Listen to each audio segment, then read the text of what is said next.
Bonjour.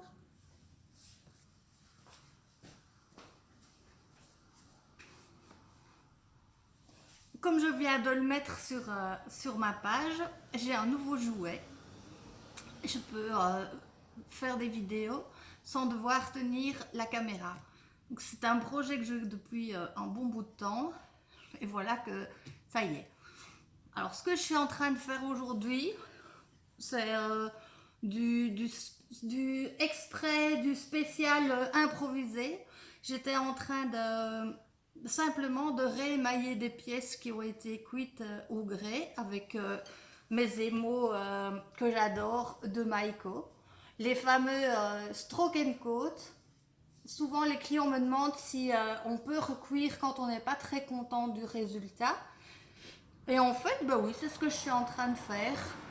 J'avais fait des petites coupelles que je trouvais un petit peu fades et où on voyait les traces de pinceau. Donc voilà, je suis en train de réémailler mes coupelles. Et du coup, bah, vous allez voir comment je fais pour pouvoir, si le cœur vous en dit, quand vous n'êtes pas content du résultat, vous réémaillez. Là, je n'ai même pas chauffé les pièces parce que elles sont en forme de coupelle, donc la matière reste dans le fond. Je n'ai pas à émailler à l'extérieur. Alors, comme ça, vous voyez qui je suis. Mais ce qui est surtout intéressant, c'est de voir comment le travail fonctionne. Donc, je repars de l'autre côté. Et puis, je vous montre, parce que j'avais déjà commencé en fait.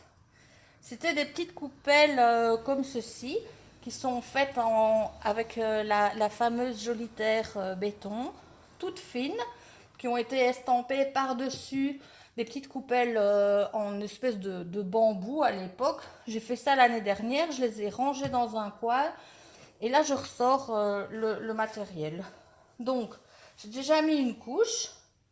Ça consiste à remettre vous voyez, on secoue quand même le bidon. Ils sont prêts à l'emploi. Hop, je remets pour la petite vidéo une petite couche. Et puis j'ai un pinceau, c'est toujours ça qui est important aussi, c'est d'avoir un pinceau avec les poils bien souples. Je remets, là c'est la deuxième couche que je remets. Alors moi je préconise ce genre de pinceau plat. Ce sont des pinceaux en poils de chèvre si je me trompe. Voilà. Et j'ai envie de remettre un peu de jaune aussi. Ça consistait à faire un petit dégradé. Donc ça va être très rouge dans le fond. Et puis sur les bords, c'est légèrement jaune. Et à l'intersection des deux, ça fera quelque chose d'orange. Alors on peut y aller. Hein, Vous voyez, je mets sur les bords. Voilà. Je vais vite chercher un pinceau parce qu'il est dans mon pot d'eau.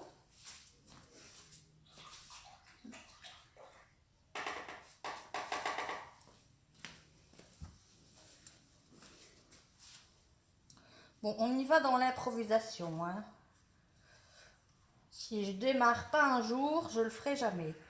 Alors ce que je vous propose, parce que j'ai envie d'en faire quand même régulièrement ce genre de petites vidéos, c'est si vous avez des questions, des techniques que vous aimeriez voir en images, eh bien je suis là pour m'amuser à le faire. Vous voyez? Là c'est aussi une gamme de pinceaux chinois qui a déjà beaucoup travaillé.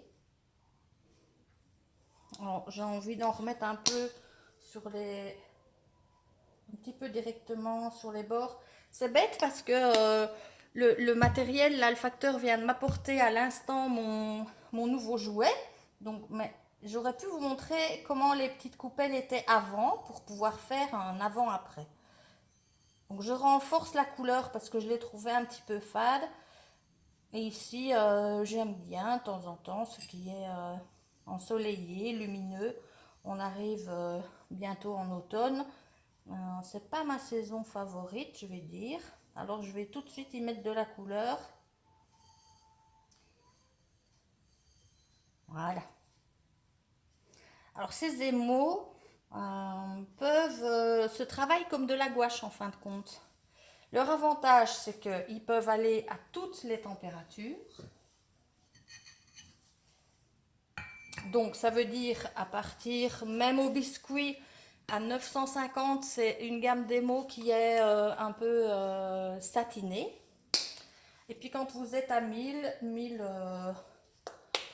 1050, 1150, voire 1250, il y a des tons qui s'atténuent en cuisant plus haut, mais il y a des tons qui restent tels quels.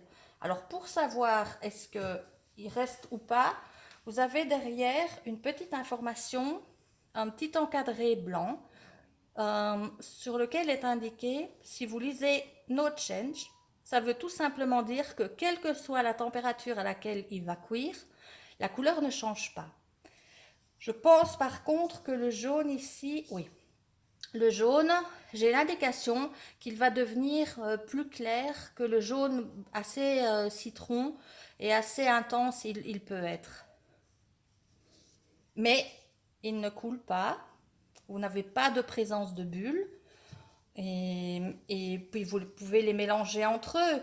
Ici, si je veux un orange, je vais mélanger les deux en fin de compte. Mais ici, comme les deux couleurs se superposent dans l'assiette, eh bien, d'office, ça va créer la couleur au milieu, enfin à l'intersection des deux, il y aura du jaune et du rouge. Alors, je recommence la manœuvre et puis j'arrêterai la vidéo parce que ça risque d'être... Il y en a 6, donc ça va être légèrement monotone pour vous. Puis après, je ne saurai plus quoi raconter sûrement. Mais que ça, c'est pas sûr. Voilà. J'en mets une bonne couche. Faut être assez généreux quand même pour pouvoir faire en sorte de ne pas voir les coups de pinceau. Je vais jongler un peu avec les deux pinceaux, les deux couleurs. Alors ce qui sera sympa, c'est que je vous promets, c'est que je vais en principe les cuire cette nuit et après-demain, vous verrez les résultats. Ce sera cuit à 1240 en général. C'est cette température-là que je... Alors, je suis en train aussi, je vais essayer de diriger. Vous voyez, c'est un petit peu journée émaillage. J'ai des petits cœurs que j'ai retrouvés dans une boîte. Et je suis en train de faire des tests parce que je développe tout doucement la gamme des émaux Maiko qui sont prêts à l'emploi aussi pour la haute température, donc à partir de 1180 jusqu'à 1280. Et là, je suis en train de faire des essais, des tests pour vous, pour pouvoir remplir ma vitrine et puis vous donner envie de les tester aussi et de voir que ce sont des chouettes émaux qui donnent de beaux effets. Donc voilà, ma petite assiette, voilà de tout près ce que ça donne. Ça fait un peu... on se demande comment ça va se passer dans le four, mais ne vous inquiétez pas, on ne verra plus les coups de pinceau. Ça va bien se fondre entre eux et ça fera un dégradé, en tout cas je le souhaite, je l'espère. Je vais tout faire pour et puis je vous retrouve tout bien vite pour vous montrer les résultats. Bon après-midi!